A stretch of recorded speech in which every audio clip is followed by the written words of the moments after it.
పితా పుత్ర పవిత్రాత్మ నామమున ఆమేన్.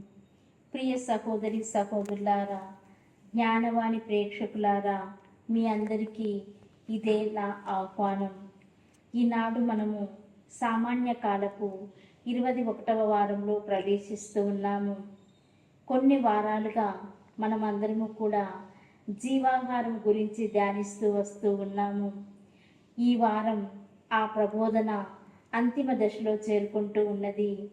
యేసు తన శరీర రక్తములే నిజమైన జీవాహారం అని, వాణ్ణి స్వీకరించి ఆరగించిననే తప్ప శాశ్వత జీవము లభించదని అంతకుముందే ప్రకటించి ఉన్నారు. అందులోని మర్మమును గ్రహింపలేని అనేక మంది యేసును వదిలిపెట్టి వెళ్ళిపోయారు. ఆ బోధనలోని విషయాలు వారికి బోధపడలేదు. యేసు ఆ సమయంలో పునరుత్థాన మోక్షారోహణ ఘట్లను కూడా గుర్తు చేస్తూ ఉన్నారు. దివ్య సప్రసాదం ద్వారా పునరుత్థానం, మోక్ష రాజ్యం దొరుకుతుందని సెలవిచ్చి ఉన్నారు.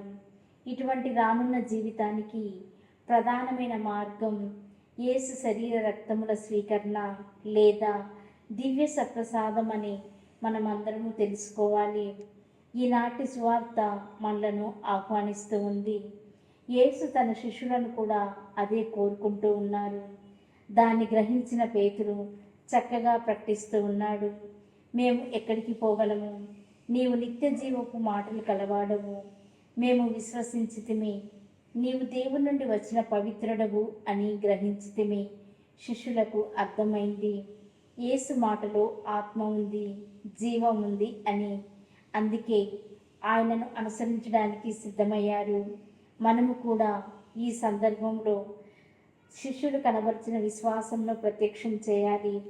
దివ్య సప్రసాద సన్నిధిని, అందులోని క్రీస్తు వాస్తవ రూపమును ఎవరెవరు ఎక్కడెక్కడ అవిశ్వాసంతో నిరాకరించిన, అహంకారంతో తృణీకరించిన క్రైస్తవులైన మనం మాత్రం దాన్ని అంగీకరించాలి, సప్రసాదమును స్వీకరించాలి.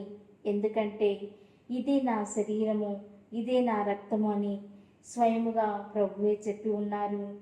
ఆయన మాటల్లో ఆత్మ ఉంది, సత్యం ఉంది అని నమ్మినప్పుడు దివ్య సప్రసాదంలో యేసు ఉన్నాడని కూడా మనం నమ్మాలి. యేసు మాటలను ఆలకించాలి. ఆ మాటలోని నిత్య జీవమును, ఊరటను మనము పొందాలి. దీన్ని విలుచున్న వారందరినీ మనలను కూడా దేవుడు ఆశీర్వదించి కాపాడునుగాక. ఆమేన్.